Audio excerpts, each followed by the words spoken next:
Was there a bomb out there? Explosion outside the house. We don't know if something's crashed into the house. There was a massive explosion in my house. We got a plume of smoke and some light in the sky over in that area down the port. Ring the fire alarm. At 2:46 a.m. on November 22, 2006, the day before Thanksgiving, a massive explosion occurred at an ink and paint products manufacturing facility in Danvers, Massachusetts, north of Boston. We were rocked out of bed by a tremendous explosion. We saw an orange glow that just started to take over the dark sky. I didn't know if we were being bombed, if we were at war, if there were going to be more explosions. The blast ripped through the adjacent Danversport neighborhood, waking sleeping residents who feared for their lives as windows blew in and ceilings collapsed. Some of these houses are in real danger of collapse, making a search fairly difficult in some of them. Danvers firefighters and police launched a comprehensive search and rescue operation as officials ordered an evacuation of about 300 residents and 10 businesses. Doors were buckled on vehicles as far as 300 feet away, and dozens of boats in the marina were damaged. In what some called a miracle, there were no fatalities, and only 10 residents were injured, suffering cuts and bruises. Still, 77 families were forced to relocate to temporary housing, and many were away for long periods of time while their houses were repaired. Residents counted 24 homes and 3 businesses damaged beyond repair. The residents, of course, were devastated. They go from sound asleep to being completely homeless and essentially out on the road. The blast wave that struck the Danversport neighborhood caused the worst community damage of any chemical accident the CSB has investigated to date. The explosion had a serious potential for life-threatening injuries and deaths. Because of the serious threat to the public, the U.S. Chemical Safety Board investigated the explosion and traced its origin to an accidental release of flammable solvents at the CAI Ink Company. John Vorderbruggen led the CSB investigation. Our investigation found that human error was likely a factor in this accident. But this error and its consequences could have been prevented by additional safeguards and process controls.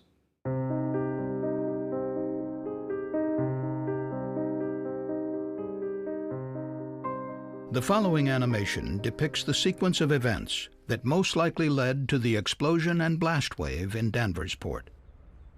CAI, an ink manufacturer, and Arnel, which made paints, lacquers, and coatings, were located on an industrial site where flammable solvents had been stored and used for decades. Over the years, a quiet, mixed-use neighborhood called Danversport grew up next door to the site. In and around the CAI Arnel plant, both companies stored significant quantities of flammable liquids, nitrocellulose resins, and pigments. CAI made the chemical base for inks in large unsealed tanks, adding dry materials to the solvents that were then mixed by a large agitator blade and heated with steam. To prevent the accumulation of dangerous flammable vapor during operating hours, the production areas were ventilated with fresh air, which entered from a ceiling duct and flowed out of the building through 4 exhaust fans near the floor. But at night, operators routinely turned off the ventilation system fans to reduce heat loss, and also in response to noise complaints from neighbors. About 1 p.m. on November 21, 2006, CAI employees began mixing a 2,000-gallon batch of ink base in tank number 3. The production supervisor told investigators that he opened the steam valve at about 3 p.m. to start heating the mixture, planning to return later to close the valve when the temperature reached between 90 and 120 degrees Fahrenheit.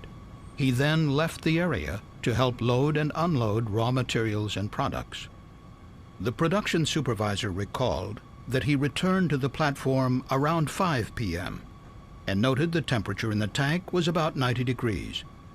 The supervisor later told investigators he believed he then closed the steam valve and left the facility around 5:30. Shortly before 6 p.m., The last remaining CAI employee turned off the fresh air supply and all the exhaust fans and left. But the CSB concluded the steam heating remained on. Most likely the production supervisor had forgotten to close the steam valve before leaving for the night. In the now unattended building, 10,000 pounds of flammable liquid continued to be heated and mixed in tank number 3 for the next 8 hours and 45 minutes.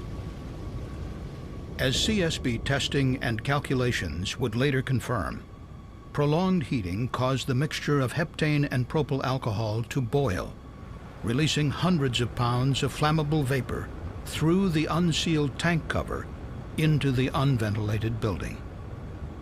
The building heating fans helped distribute the vapor throughout the production area. At 2:46 a.m., the vapor reached an undetermined ignition source, possibly an automatic heater switch or other electrical device, and exploded. The explosion created a blast wave that swept across Danvers Port. One of the first homes the blast wave struck belonged to David Marcoux at number 3 Bates Street, adjacent to the plant site. He was sound asleep when the blast blew in his bedroom balcony sliding glass doors, sending shards of glass flying across the room, some of it hitting him on the back of the head. I just remember being on my feet, looking around and just being like, wow, it's really windy in this room. And then all I could see was fire in front of me. And, you know, it was so hot and intense that I could feel it right on my face. You know, I was feeling the heat. Mr. Marcoux and a friend who was renting a room escaped. His home had to be demolished and rebuilt. And this appears to be the chemical building. We still have explosions rocking the area. Down at the end of Bates Street, Susan Tropiano and her husband John Lovett feared for the worst after the blast hit their home. My first thought that it had to have been a huge jet that had landed in the boatyard or something. And then we ran downstairs to get our son to make sure he was alive. The family made it out of the house and joined the evacuation. I need police officers to start evacuating this area. The streets were in chaos. There was no street lights, no lights on in anybody's houses. And there were people running down the street in their underwear and their pajamas. We probably have 4 or 5 houses that have had the back part of their building blown off. Home after home was struck. Ceilings collapsed on sleeping occupants. Appliances and cabinets were thrown about. We're going to need some help down here. We got some elderly that can't get up the street. The blast wave struck 46 Riverside Street, where Ed and Diane Sanborn reside. When I got thrown out of bed myself, I thought initially it might have been an explosion inside the house, a gas explosion. That's what it felt like. That's what it sounded like. It was deafening. The Sanborns quickly gathered their children and fled their home. So I just ran and banged on my older kids' doors and told them to get out of the house, and went after my little one who had some stuff on him. Mark and Janet Lettish live at number 12 Riverside. I remember saying, oh my God, what the hell is going on? The force of the explosion blasted the window and frame into the bedroom. Glass shattered and the ceiling collapsed. It was like a science fiction movie. The bedroom windows came flying in and landed on us, but we were underneath a comforter, and then we pushed them off of us, and there was this incredible crashing sound, and that was the ceiling behind us. The Lettish's house had to be torn down, but not before the couple walked with a video camera through their home of 25 years, recording the damage and strewn debris, including the kitchen clock, stopped at 2:46 a.m.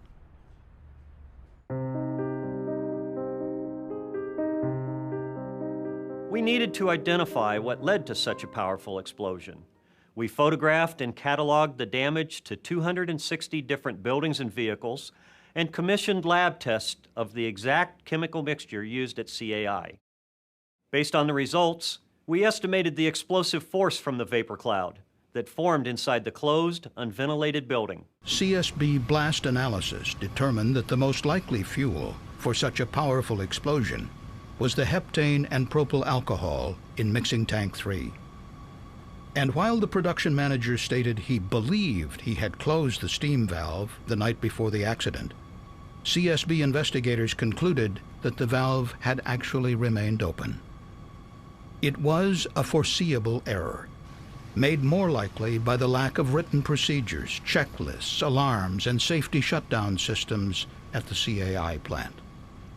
At the root of this accident was CAI's failure to thoroughly review and analyze the potential hazards of its ink-making process. Such an analysis would likely have identified specific process controls that could have prevented the explosion. CAI's operation was covered under the OSHA Process Safety Management Standard, which requires businesses to conduct a hazard analysis to identify and correct process safety deficiencies. But CAI said it was unaware the standard existed and never conducted a hazard analysis. Such an analysis could have identified the need for continuous ventilation, as well as for automated process controls and other safeguards to prevent human error.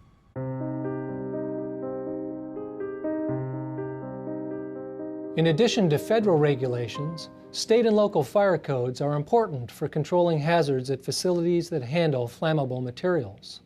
We concluded that Massachusetts should improve its state laws, fire codes, and licensing requirements in order to better protect communities like Danvers from chemical fires and explosions.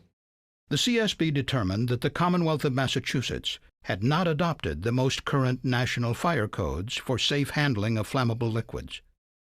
The state does require local fire departments to inspect facilities with flammable liquids, but the laws do not say how often they must be inspected or what inspectors should look for.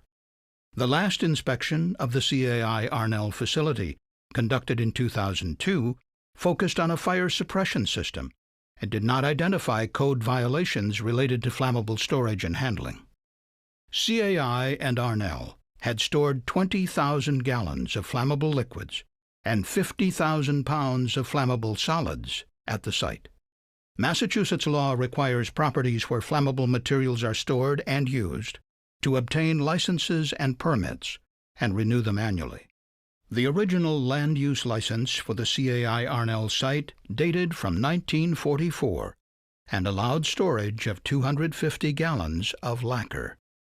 At the time of the accident, town records referred to a license for 6,000 gallons of flammables, while the annual registration form listed 11,500 gallons.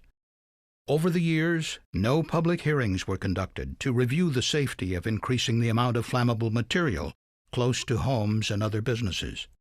The CSB found that state law in Massachusetts does not give local governments clear guidance when businesses want to increase the amount of flammable materials they are licensed to store. Following our investigation, we made numerous safety recommendations to CAI, the town of Danvers, the Commonwealth of Massachusetts, and the organizations responsible for developing fire codes that are used across the country. Sometimes it feels like our lives are on hold until the last family moves back home. At a CSB public meeting in Danvers to hear and approve the final investigation report and recommendations, the board heard testimony from a panel of state and local officials and a Danvers community leader. The panelists discussed the need for better fire safety regulations and enforcement at chemical facilities.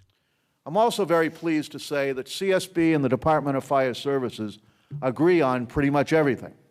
We agree on the cause of the fire and explosion. We agree to the need for further regulation in chemical process safety. And we agree on the importance of increased inspection and enforcement to protect the public and the regulated community. The CSB called on the National Fire Protection Association and the International Code Council, which develop fire codes used around the country, to revise the codes to prohibit the heating of flammable liquids in indoor tanks that are unsealed and do not vent to the outside. And the CSB urged that the codes require automatic temperature controls to prevent overheating. The CSB called on the Massachusetts Office of Public Safety to adopt current national fire codes for flammable liquids and to require local fire departments to conduct regular inspections of facilities handling flammable materials using written inspection criteria. Firefighters should be trained to conduct the inspections, and licensing and permitting procedures should be clarified. Once a chemical plant in Massachusetts received their initial permits and were inspected, companies were able to easily increase their capacities with little or no oversight or knowledge by the community. The goal of having uniformed fire personnel inspect such facilities on an annual basis should be a central focus moving forward. The CSB recommended that the Massachusetts legislature require that companies certify their compliance with fire codes and regulations. Increases to licenses for flammable materials should require a formal approval process that considers the views of nearby residents and businesses. In addition, the state fire marshal should audit local government's compliance with flammable licensing, permitting, and inspection requirements. Until the state codes are changed, the CSB recommended that the town of Danvers pass bylaws that tighten the licensing and inspection of facilities that handle flammable materials. And CAI was urged to develop a written safety program to manage hazardous operations. Your report under consideration tonight provides solid suggestions how we can work to avoid another Danvers Port-type incident from happening. The recommendations are clear and achievable. And I truly believe a cooperative effort among CSB and local and state agencies will benefit public safety for years and decades to come. If we all work together, we can take actions to prevent a recurrence of what happened in Danversport November 22nd, 2006.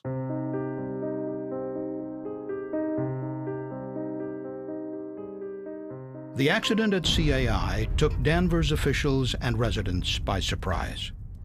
I was personally not aware of the potential of an event of this magnitude at that location, certainly. We had no idea that this could happen to this company, and so just please be aware of what you have in your community. But the message is be aware. Be aware of what you have in your community. Educate your staff, educate your community as to what is out there. After the accident, the town worked to increase oversight of businesses that use flammable materials.